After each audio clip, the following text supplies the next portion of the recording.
Welcome back. नमस्कार, एक बार फिर से आप सभी का स्वागत है हिंदी साहित्य के आज की कड़ी में। आज हम देखेंगे आपका बंटी उपन्यास, जो कि लिखा गया है लेखिका मन्नू भंडारी के द्वारा, और इसका भूमिका पहले भाग में हो चुका है। आप नहीं देखें तो प्लेलिस्ट में जाके देख सकते हैं, प्लेलिस्ट उपन्यास वाले में, क्योंकि वहाँ पे एक क्रम से आपको देखने को मिलेगा। सभी वीडियो, सभी उपन्यास अन्य गद्य विधाओं वाले प्लेलिस्ट में जाइए। तो एक बार प्लेलिस्ट को ज़रूर खंगालिए और देखिए, चैनल को सब्सक्राइब भी करते रहिए। आज हम कहानी देखेंगे, मतलब उपन्यास में भी तो कहानी रहेगी। तो उपन्यास जो आपका बंटी है, इसमें बंटी की कहानी देखेंगे, जो बंटी की मम्मी हैं, पापा हैं, फिर कैसे तलाक होता है, सब बाकी चीज़ें आपके सामने आती रहेंगी। तो शुरू करते हैं। मम्मी ड्रेसिंग टेबल के सामने बैठी तैयार हो रही थी। तो शुरुआत यहीं से होता है भूमिका के बाद। और मम्मी ड्रेसिंग टेबल के सामने बैठी तैयार हो रही थी। ठीक है, मम्मी शकुन, मम्मी का नाम का शकुन। बंटी पीछे खड़ा चुपचाप देख रहा था। मम्मी जब भी कॉलेज जाने के लिए तैयार होती, बंटी बड़े कौतूहल से देखता है। जान तो वह आज तक नहीं पाया, पर उसे हमेशा लगता है कि ड्रेसिंग टेबल की इन रंग बिरंगी शीशियों में, छोटी बड़ी डिब्बियों में जरूर कोई जादू है कि मम्मी इन सबको लगाने के बाद एकदम बदल जाती है। कम से कम बंटी को ऐसा ही लगता है। उसकी मम्मी अब उसकी नहीं रही, कोई और ही हो गई है। पूरी तरह तैयार होकर हाथ में पर्स लेकर मम्मी ने कहा, देखो बेटे, धूप में बाहर नहीं निकलना। हाँ। फिर फूफी को आदेश दिया, बंटी जो खाए वहीं बनाना, एकदम बंटी की मर्जी का खाना, समझी। चलने से पहले मम्मी ने उसका गाल थपथपाया, यानी कि ऐसे ही कही होगी, देखो बेटा, धूप में बाहर नहीं निकलना। हाँ। फिर फूफी से को आदेश दिया, बंटी जो खाए वहीं बनाना, एकदम बंटी के मर्जी का खाना, समझी। चलने से पहले मम्मी ने उसका गाल थपथपाया, बालों में अंगुलियां फंसाकर बड़े प्यार से बाल झिंझोड़ दिए, पर बंटी जैसे बुद्ध बना खड़ा रहा। बाह पकड़कर झूला नहीं, किसी चीज़ की फरमाइश नहीं की। मम्मी ने खींचकर उसे अपने पास सटा लिया, पर एकदम चिपक कर भी बंटी को लगा जैसे मम्मी उससे बहुत दूर है। और फिर वे सचमुच ही दूर हो गए। उनकी चप्पल की खटखट जब बरामदे की सीढ़ियों पर पहुंची तो बंटी कमरे के दरवाजे पर आकर खड़ा हो गया, और मम्मी जब फाटक खोलकर सड़क पार करके घर के ठीक सामने बने कॉलेज में घुसी तो बंटी दौड़कर अपने घर के फाटक पर खड़ा हो गया, सिर्फ दूर जाती हुई मम्मी को देखने के लिए। वह जानता है मम्मी अब पीछे मुड़कर नहीं देखेंगी, नपे तुले कदम रखती हुई सीधी चलती चली जाएंगी। जैसे ही अपने कमरे के सामने पहुंचेगी, चपरासी सलाम ठोकता हुआ दौड़ेगा और चिक उठाएगा। मम्मी अंदर घुसेंगे और एक बड़ी सी मेज के पीछे रखी कुर्सी पर बैठ जाएंगी। मेज पर ढेर सारी चिट्ठियां होंगी, फाइलें होंगी। उस समय तक मम्मी एकदम बदल चुके होंगे। कम से कम बंटी को उस कुर्सी पर बैठी मम्मी कभी अच्छी नहीं लगी। मतलब प्रिंसिपल के रूप में, टीचर के रूप में, प्रिंसिपल के रूप में। पहले जब कभी उसकी छुट्टी होती और मम्मी की नहीं होती, मम्मी उसे भी अपने साथ कॉलेज ले जाया करती थी। जब राशि उसे देखते ही गोद में उठाने लगता तो वह हाँ झटक देता। मम्मी के कमरे के कोने में ही उसके लिए एक छोटी सी मेज कुर्सी लगवा दी जाती, जिस पर बैठकर वह ड्राइंग बनाया करता। कमरे में कोई घुसता तो एक बार हंसी लपेट कर आंखों ही आंखों में जरूर उसे दुलरा देता। तब वह मम्मी की ओर देखता, पर उस कुर्सी पर बैठकर मम्मी का चेहरा अजीब तरह से सख्त हो जाया करता है। लगता है मानो अपने असली चेहरे पर कोई दूसरा चेहरा लगा लिया हो। मम्मी के पास जरूर एक और चेहरा है। चेहरा ही नहीं, आवाज़ भी कैसे सख्त हो जाती है। बोलती है तो लगता है जैसे डांट रही हो। बंटी को मम्मी बहुत ही कम डांटती है, बस प्यार करती है, इसलिए ये सख्त चेहरा लिए डांटती है। प्रिंसिपल की कुर्सी पर बैठी मम्मी उसे कभी अच्छी नहीं लगती। वहाँ उसके और मम्मी के बीच में बहुत सारी चीज़ें आ जाती हैं। मम्मी का नकली चेहरा, कॉलेज की बड़ी सी बिल्डिंग, कॉलेज की ढेर सारी लड़कियाँ, कॉलेज के ढेर सारे काम, थोड़ी थोड़ी देर में बजने वाले घंटे, घंटा बजने पर होने वाली हलचल, इन सब के एक सिरे पर वह रहता है चुपचाप सहमासा, और दूसरे पर मम्मी रहती हैं किसी को आदेश देती हुई, किसी के साथ सलाह मशवरा करती हुई, किसी को डांटती हुई। और इसलिए उसने कॉलेज जाना छोड़ दिया। घर में चाहे वह अकेला रह ले, पर वहाँ नहीं जाता। वहाँ किसके पास जाए, मम्मी तो वहाँ रहती नहीं। रहती है तो बस एक प्रिंसिपल, जिनके चारों ओर बहुत से सारे काम, बहुत सारे लोग रहते हैं। नहीं रहता है तो केवल बंटी। थोड़ी देर तक बंटी गेट पर खड़े खड़े आने जाने वालों का यूं ही देखता रहा, फिर लोहे के फाटक पर झूलने लगा। सामने से दो लड़के साइकिल पर बातें करते हुए गुजर गए तो उसने सोचा थोड़ा और बड़ा हो जाएगा तो वह भी 2 पहिए की साइकिल खरीदेगा। वह जानता है मम्मी उसे कभी बाहर निकलकर साइकिल नहीं चलाने देंगे। जाने क्यों उन्हें हमेशा यही डर लगा रहता है कि बाहर निकला और एक्सीडेंट हुआ। ओह, वह जरूर बाहर चलाएगा। पुलिया पर जब बिना पेडल मारे ही फर्राटे से साइकिल उतरती है तो कैसा मज़ा आता है। उसके बाद आंखों के सामने में बड़े बड़े मैदान तैर गए जो स्कूल जाते समय बस से दूर दूर ही दिखाई देते हैं। मैदान के दूसरे सिरे पर बनी हुई पहाड़ियाँ जिनके पीछे से सूरज निकल डूब कर दिन और रात करता है। कौन जाने उन पहाड़ियों की तलहटी में कोई साधु बैठा हो जिसके पास जादू की खड़ा हुआ और जादू का कमंडल हो। एक बार जाकर जरूर देखना चाहिए, पर जाएं कैसे? साइकिल मिलने से जाया जा सकता है, बस किसी को बताया नहीं और चलता जाए पहुंच ही सकता है। पर मम्मी को मालूम पड़ जाए तो बाप रे। मम्मी उसे बहुत ज़्यादा घर से बाहर नहीं जाने देती है, पर मम्मी को पता ही नहीं चल पाता है कि पलंग पर उनकी बगल में लेटे लेटे वह उन साधुओं की तलाश में कहाँ कहाँ घूमता है। अनदेखे अनजाने पहाड़ों में, जंगलों में, घाटियों में। अब छुट्टी के दिन समझ ही नहीं आता वह क्या करे। एक बार यूँ ही बगीचे का चक्कर लगाया। मोगरा खूब महके हुए थे। एक एक पौधे को उसने खूब प्यार से छुआ, फिर गिन कर देखा कितनी नई कलियां खिली हैं।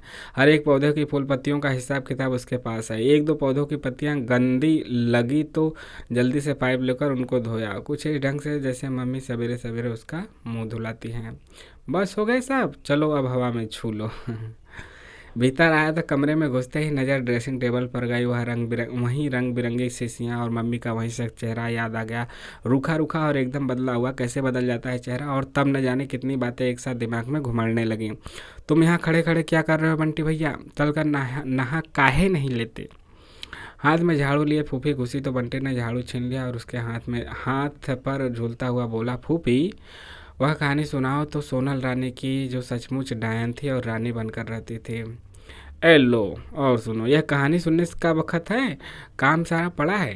ए लो, यह कहानी सुनने का समय है, ये वक्त है, काम सारा पड़ा है और तुम्हें कहानी सोच रही है। कहानी रात में सुनी जाती है, दिन में नहीं। नहीं, मैं अभी सुनूंगा, कोई काम वाम नहीं। फिर आंखों में जाने कितना कौतूहल भरकर पूछा, अच्छा फूफी वह डायन से रानी कैसे बन जाती है? उसके पास जादू था? और क्या, तो डायन थी, सारे जादू बस में कर रखे थे, बस जो चाहती थी बन जाती है, मन होता वैसा भेज धर लेती। क्यों फूफी, आदमी भी चाहे तो ऐसा कर सकता है? कैसे कर लेगा आदमी? आदमी के बस में क्या जादू होता है? तुमने डायन देखी है फूफी? कैसी होती होगी? जब आदमी के भेष में होती होगी तब कोई पहचान भी नहीं सकता होगा। बंटी की आंखों में जाने कैसे कैसे चित्र तैरने लगे। अरे हमने नहीं देखे कोई डायन वायन, तुम चलकर नहा लो। नहीं, अभी नहीं नहाता। और बंटी पीछे के आंगन में आया तो झमझम करती सोनल रानी भी साथ आ गई। 7 मंजिले महल में रहने वाली 700 दास दासियों से घिरी सोनल रानी, ऐसा रूप कि न लोगों ने देखा न सुना। राजा तो जैसे प्राण देता, कोई भला देखता भी कैसे वह रूप। क्या कोई आदमी का था? वह तो डायन का जादू था। फिर धीरे धीरे कहानी की पूरी दुनिया खुलती चली जाती। भेड़ बना कर रखे हुए राजकुमार, मैना बना कर रखी हुई राजकुमारी, ऐसा कुछ होता जरूर है जिससे आदमी भेष बदल लेता है। बंटी फिर भीतर गया, चुपचाप ड्रेसिंग टेबल के पास जाकर शीशियों को उठा उठा कर देखने लगा। एक बार मन हुआ अपने मुंह पर भी लगा कर देखे, क्या उसका चेहरा भी मम्मी की तरह बदल जाएगा? यानी कि समझ रहे हैं ना, वही सब मतलब कि तामझाम सौंदर्य प्रसाधन के सब सामग्री मम्मी की। यह क्या, फिर तुम ड्रेसिंग टेबल पर पहुंच गए? फूफी खड़ी हंस रही थी। बंटी एकदम सकपका गया। हम कहते हैं यही शौक रहे तुम्हारे तो बड़े होकर तुम जरूर लड़की बन जाओगे। मारूंगा मैं। फिर वही गंदी बात कही तो बंटी हाथ उठाकर अपनी जेब गुस्से में छिपाने लगा। फूफी भी अजब है, मम्मी कभी प्यार करते हुए उसे गोद में बिठा लेगी या अपने साथ लिटाकर कहानी सुनाएगी तो हमेशा उससे ही चिढ़ाएगी। तुम अभी तक माँ की गोद में चिपक कर बैठे हो, छी छी, तुम एकदम लड़की हो बंटी भैया। देख लो मम्मी है फूफी, पर मम्मी है कि फूफी को कुछ कहती नहीं, बस हंसती रहती है, क्योंकि उस समय घर में जो रहती है मम्मी, वह भी एकदम मम्मी बनी हुई। कॉलेज में वह तो पता लगे इस फूफी को, ऐसी गुड़की मिलेगी सारा चिढ़ाना भूल जाए। मेरा तो बेटा भी यही है, बेटी भी यही है। हंसती हुई मम्मी उसे अपने से और ज़्यादा सटा लेती है। उस समय फूफी के सामने माँ की बाहों से छूट कर भागने के लिए वह जरूर कसमसाता रहता है, पर यो उसे मम्मी की गोद में बैठना, उनके साथ सट कर सोना अच्छा लगता है। सोने से पहले मम्मी उसे रोज कहानी सुनाती हैं राजा रानी की, परियों की, ऐसे ऐसे राजकुमारों की जो अपनी माँ को बहुत प्यार करते थे और अपनी माँ के लिए बड़े बड़े समुद्र तैर गए थे, ऊंचे ऊंचे पहाड़ पार कर गए थे। फिर मम्मी उसके गाल सहलाते हुए पूछती, अच्छा बता, तू मेरे लिए इतना सब करेगा बड़ा होकर, या फिर निकाल बाहर करेगा? हटाओ बुढ़िया को, बोर करती है। दत्त मम्मी को कभी नहीं छोड़ूंगा। तब मम्मी निहाल होकर उसे बाहों में भर लेती है, उसके गालों पर ढेर सारे किस्सू देती है। फिर पता नहीं छत में क्या देखने लगती है, बस फिर देखती ही रह जाती है और उसे लगता है जैसे उसके और मम्मी के बीच में फिर कहीं कोई आ गया है, पर कौन, यह वह ना समझ पाता। मम्मी के चेहरे पर गहराती हुई उदासी के बढ़ते उसे कहीं हल्के से बेचैन कर देती। उसका मन करता कि मम्मी को पक्की तरह समझा दे कि वह उन्हें कभी नहीं छोड़ेगा, पर कैसे। और जब कुछ भी समझ में नहीं आता तो वह मम्मी के गले में हाथ डालकर लिपट जाता। तभी फूफी की बात याद आ जाती। हूँ, फूफी बकवास करती है, कहीं मम्मी को प्यार करने से या मम्मी के साथ सोने से कोई लड़का लड़की बन जाता होगा भला। तुम नहा लो बंटी भैया, कहाँ तो हम नहला दें, कहो तो हम नहला दें। नहीं, अपने आप नहाऊंगा, बड़ी आई नहलाने वाली। तो जाओ अपने आप नहाओ, हम कपड़ा वपड़ा निकाल कर रख देते हैं। अभी नहीं नहाता, जब मर्जी आएगी नहाऊंगा। फूफी को लेकर अभी भी गुस्सा भरा हुआ है। बंटी ने अपनी अलमारी खोली, मम्मी के खरीदे हुए और पापा के भेजे हुए खिलौने से अलमारी भरी हुई है। उसने नई वाली बंदूक निकाली, खूब बड़ी सी, और एकदम आंगन में झाड़ू लगाती हुई फूफी के पीठ में नली लगा दी। बोला, आप कहेगी कभी लड़की कर दूँ सूट, गोली से उड़ा दूंगा, हाँ याद रखना। बंटी जब बहुत लाड़ में होता है या फिर बहुत नाराज़ तो फूफी को तू ही कहता है।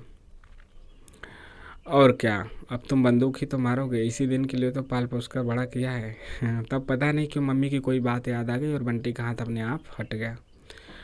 काया रहा, उसने अपनी बंदूक टीटू को तो दिखाई ही नहीं। उसके मुकाबले में टीटू के पास बहुत कम खिलौने हैं, फिर भी ऐसी स्थान लगाता है जैसे लाट साहब हो। उस दिन कैरम बोर्ड दिखा दिखा कर कितना ही तरह रहा था। वो मम्मी से कहकर अपने लिए भी कैरम बोर्ड खरीदेगा, और नहीं तो इस बार पापा आएंगे तो उनसे ले लेगा। पिछली बार पापा जिस दिन आए थे उसी दिन उसका रिजल्ट निकला था। कितने खुश हुए थे पापा उसका रिजल्ट देखकर, खूब प्यार किया था, शाबाशी दी थी और ढेर सारी चीज़ें दिलवाई थी। इस बार कब आएंगे पापा, यह किधर चले। उस पिछले दरवाजे से बाहर जाते देख फूफी चिल्लाई, मैं टीटू के यहाँ जा रहा हूँ, अभी आ जाऊँगा, वहीं मत खेलने बैठ जाना, मम्मी गुस्सा होंगी। नहीं तो नहाया धोया कुछ नहीं है। बंटी दूर निकल आया। फूफी की तो आदत है कुछ ना कुछ बकते रहने की। टीटू के घर के दरवाजे पर आकर एक मिनट को झिझका, कहीं सबसे पहले टीटू की ही अम्मा ही ना मिल जाए। कैसे बोलती हैं वे भी। एक दिन इसी तरह छुट्टी के दिन सवेरे सवेरे आ गया था तो बोली, आ गए बंटी, छुट्टी के दिन तो तुम्हारा सूरज भी इसी में घर में उगता है और इसी में डूबता है। तो मन हुआ था कि उल्टे पैरों लौट जाएं। मम्मी तो टीटू को कभी ऐसे नहीं कहती, चाहे वह सारे दिन रह ले, उसका बस चले तो वह कभी टीटू के घर नहीं जाए। वैसे भी उसे अपने ही घर में खेलना अच्छा लगता है। फूफी कहती है, घर में काहे नहीं अच्छा लगेगा, ऐसी लाट साहबी करने को और कहाँ मिलती है बच्चों को। टीटू से कितना कहा कि तू ही आ जाया कर छुट्टी के दिन, पर शाम को पहले वह कभी आता ही नहीं, घर में ही खेलता रहता है, बिनता है, सन्नो है। कहने तो कहती है तो बंदूक दिखाकर अभी लौट भी जाऊंगा, मैं वहाँ रुकूंगा ही नहीं। और सूरज तो अब कभी का उग गया। बरामदे में ही टीटू की अम्मा बैठी तरकारी काट रहे, क्षण भर को पाँव ठिठक गए, न भीतर को जाते बना न लौटते। कौन, बंटी, आओ। अरे बड़ी जोरदार बंदूक ले रखी, इतनी बड़ी किसने दिलवाई। पापा ने, उसने कहा पापा ने। आए थे क्या पापा। नहीं, किसी के साथ भिजवाई थी। एकाएक स्वर के खुशी जैसे बुझ गई। मन हुआ अम्मा के सीने में ही दाग दे बंदूक। जब देखो तब वही बात। बंटी भीतर दौड़ गया। टीटू सन्नो के साथ बैठा बैठा कैरम बोर्ड खेल रहा था। बंटी ने चुपचाप उसकी पीठ पर बंदूक की नली लगाई और जोर से चिल्लाया, हैंड्स अप। टीटू एकदम डर गया तो बंटी खिलखिला पड़ा। कैसा डराया।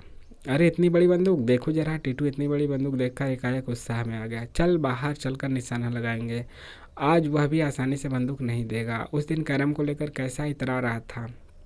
हटो हटो, तुम्हें खेलना नहीं आता। ए टीटू, पहले खेल पूरा करके जाओ। हार रहा है तो कैसा भागने लगा। जीतती हुई सन्नो ने कुर्ता पकड़कर उसे खींचा।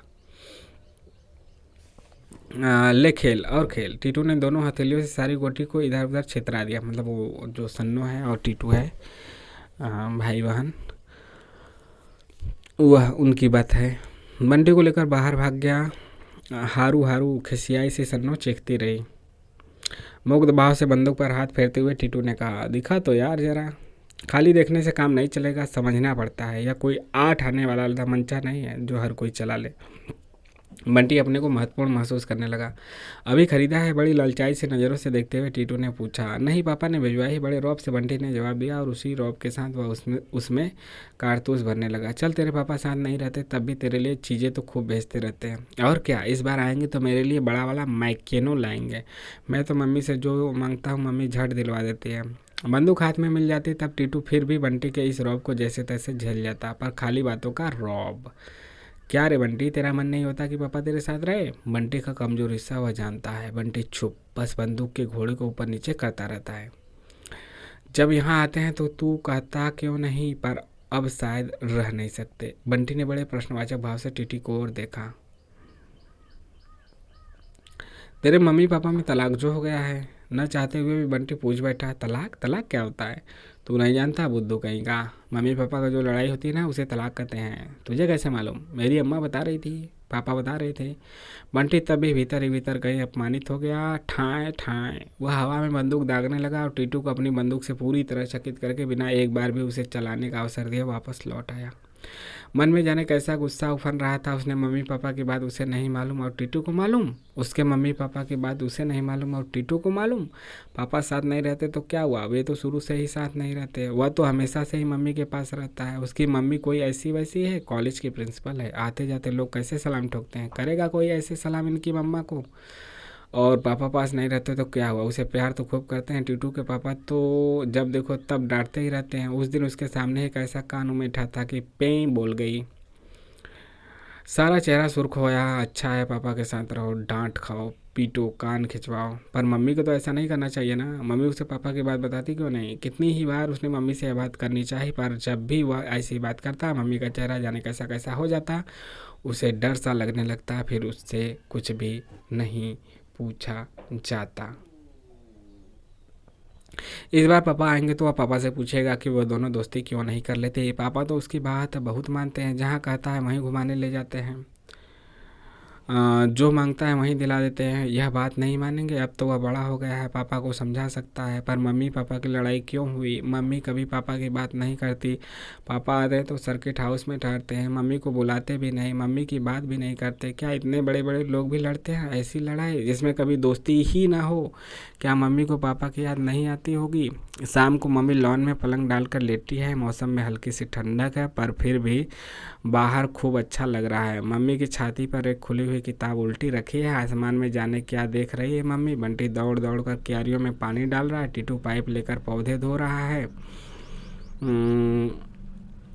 धूल कर पत्तियां कैसी चटकीली हो उठती हैं। रात रानी की महक धीरे धीरे चारों ओर फैलने लगी है। हर पौधे, हर फूल और हर गंध के साथ बंटी का जैसे बड़ा गहरा संबंध है। पानी दे चुकने के बाद बंटी ने एक बड़ा सा मोगरे का फूल तोड़ा। इस बगीचे में से फूल तोड़ने का अधिकार केवल बंटी का है, क्योंकि यह बगीचा केवल उसी का है। बिना उससे पूछे तो मम्मी भी नहीं तोड़ सकती। फूल लेकर वह चुपचाप गया और लेटी हुई मम्मी के बालों में खोस दिया। मम्मी बड़ा सा मीठा सा मुस्कुराई और पकड़कर उसे अपने पास खींच लिया। लाड़ कर रहा है मम्मी का, और बैठकर फूल को ठीक से पीछे की ओर लगा लिया। इस समय मम्मी कितनी अच्छी लग रही हैं। वैसे तो शाम के समय मम्मी बिल्कुल उसकी अपनी ही हो जाती हैं। बालों की खूब ढीली ढीली चोटियाँ और चेहरा भी एकदम मुलायम सा। कोई तनाव नहीं, कोई सख्ती नहीं, हमेशा ही। इस समय बंटी को मम्मी बहुत अच्छी लगती है, बहुत सुंदर भी। कभी कभी वह मम्मी की नज़र बचाकर एकटक मम्मी को देखता रहता है। मम्मी की ठोड़ी का तेल उसे बहुत अच्छा लगता है। रात में पास लेटता है तो अक्सर उस पर धीरे धीरे उंगली फिराता रहता है। उसे आज भी याद है, पहली बार जब उसने ऐसा किया था तो मम्मी जैसे चौंक गई थी। एकदम उसका हाथ हटा दिया था और बड़ी देर तक उसके चेहरे पर जाने क्या क्या देखती रही, अजीब अजीब नज़रों से। फिर एक गहरी सांस छोड़कर वे छत की ओर देखने लगी थी। उनका चेहरा न जाने क्यों बड़ा उदास और बेजान हो आया था। वह जैसे भीतर ही भीतर सहम गया था। उसकी समझ में नहीं आया कि आखिर उसने ऐसा क्या कर दिया जो मम्मी इतनी उदास हो गई, और उसने तय कर लिया कि वह अब कभी दिल पर हाथ नहीं रखेगा। पर 3-4 दिन बाद मम्मी ने खुद ही उसकी उंगली लेकर तिल पर रख दी। फिरा मुझे अच्छा लगता है और हंसने लगी। मम्मी भी सचमुच अजीब है, इन्हें कभी कभी कुछ हो जाता है। आज रात में तिल पर उंगली फेर फेर कर ही बात करेगा पापा वाली बात। अब वह सब समझता है। हिस्ट्री में रामायण महाभारत की लड़ाई की बात समझ ली, मम्मी पापा की लड़ाई की बात नहीं समझ सकता। मम्मी बताएं तो टीटू के अम्मा पापा उसे सब बता देते हैं और मम्मी उसे नहीं बता सकती। सवेरे की कचौड़ जैसे फिर ताज़ी हो गई। टीटू को दिखाते हुए बंटी मम्मी के गले से झूम गया। लो देख लो मम्मी कैसा दुलार करती है मेरा। तुम झूमो तो जरा अपनी अम्मा के गले में, ना झटक कर अलग कर दे तो न रहे पापा उसके पास। उससे क्या, मम्मी अकेली जितना प्यार करती हैं उसे तुम्हारे अम्मा पापा मिलकर भी उतना प्यार नहीं कर सकते। और उसकी आंखों के सामने खटिया पर नंगे बदन बैठे कभी खांसते तो कभी पेट पर हाथ फेरते टीटू के पापा और हल्दी के दागों से भरी साड़ी पहने अम्मा घूम गई। तब मन एक गर्वयुक्त तृप्ति से भर गया। हुलस कर उसने कहा, मम्मी आज बहुत बहुत लंबी वाली कहानी सुनाओ। कहानी चल रही है 7 भाई चंपा की। सौतेली माँ ने कैसे 7 लड़कों को मरवा कर गड़वा दिया। जहाँ जहाँ बच्चे गाड़े गए वहाँ वहाँ चंपा का एक एक पेड़ उगाया है। सौतेली माँ बहुत बुरी होती है मम्मी। हाँ और नहीं तो क्या, मार कर गड़वा देती है। बच्चों के पापा ने क्यों नहीं कुछ कहा। सौतेली माँ ने उन्हें पता ही नहीं लगने दिया। हो ऐसा भी कभी हो सकता है, झूठ 7 बच्चे गायब हो जाए और पापा को पता ही नहीं लगे। हाँ होता है ऐसा। पापा कोई ऐसा वैसा आदमी था, राजा था, उसके पास राज्य के बहुत सारे काम थे, बच्चों का ख्याल ही नहीं रहा। पापा लोग ऐसे ही होते हैं, उन्हें बच्चों का ख्याल भी रहता नहीं। यह तो माँ ही होती है जो ख्याल रखती है। और मम्मी एकाएक चुप हो गई। उसने मम्मी की ओर देखा। मम्मी वैसे ही आसमान की ओर देख रही है। क्या देखती रहती है मम्मी आंखें गड़ाकर, कभी कभी आसमान में कभी छत में। उसे तो वहाँ कभी कुछ नहीं दिखाई देता। एकाएक ख्याल आया पापा की बात पूछ ले। मम्मी हूँ, मम्मी हूँ। बंटी पशुपेश में कैसे पूछे। मम्मी ने कहीं डांट दिया या फिर मम्मी बहुत उदास हो गई तो। शाम और रात में ही तो वह मम्मी के बहुत बहुत पास हो जाता है। सवेरे तो इन्हीं मम्मी में से एक और मम्मी निकल आती है। उसने एक बार फिर मम्मी की ओर देखा। आंखें आसमान पर टिकी हुई हैं, लटे चेहरे पर बिखरी हुई हैं। सचमुच मम्मी सुंदर है। वह बेकार ही क्यों डरने लगता है मम्मी से। उसने हिम्मत जुटाकर कहा, मम्मी। इस बार मम्मी ऐसे चौंक कर बोली जैसे कहीं और चली गई थी। चल तू बहुत बहुत बहस करता है, मैं नहीं सुनाती तुझे कहानी। मम्मी पापा हम लोगों के साथ क्यों नहीं रहते। मम्मी चुप। आज टीटू कह रहा था। क्या कर रहा था टीटू। मम्मी एकदम बंटी पर झुक आई। आवाज़ की शक्ति से बंटी जैसे एक क्षण को सहम गया। बता क्या कर रहा था टीटू। बता बता क्या कर रहा था टीटू। टीटू कह रहा था कि तेरे मम्मी पापा का तलाक हो गया, अब पापा कभी हमारे साथ नहीं रह सकते। बंटी ने जैसे तैसे कह दिया। क्यों रे, तू और टीटू यही सब बातें करते रहते हो। क्यों रे, तू और टीटू यही सब बातें करते रहते हो। मम्मी की आवाज़ में गुस्सा था या दुख पता नहीं चला। मैं नहीं करता मम्मी, टीटू ही कह रहा था। मुझे तो तलाक का मतलब भी नहीं मालूम। उसी ने बताया कि मम्मी पापा की लड़ाई को तलाक कहते हैं। जब देखो उनके घर वाले पापा की बात जरूर करते हैं। बंटी रुआसा हो आया। मम्मी एकाएक ढीली हो गई। ठंडी सांस खींचकर बोली, करने दो, इन लोगों के पास ये बातें ना हो तो ये जिए कैसे बेचारे। फिर बंटी को अपने पास खींचते हुए बोली, पापा नहीं रहते तो क्या, मैं तो हूँ तेरे पास, मैं तो हूँ तेरे पास। यहीं पे आज का पार्ट समाप्त करते हैं। आपको कैसा लग रहा है, कैसा लगा, कमेंट करके ज़रूर बताइए। चैनल को सब्सक्राइब कीजिए, लाइक शेयर भी करते रहिए और लोगों से भी सब्सक्राइब करवाते रहें। प्लेलिस्ट ज़रूर खंगालें, वहाँ पे आपको अतिरिक्त लाभ मिलेगा। एक क्रम से सभी वीडियो वहाँ पे मिलेंगे, उपन्यास का हो या फिर अन्य गतिविधियों का। तो मिलते हैं नेक्स्ट वीडियो में। जय हिंद, जय भारत, आपका दिन शुभ हो। हाँ, सब्सक्राइब नाउ।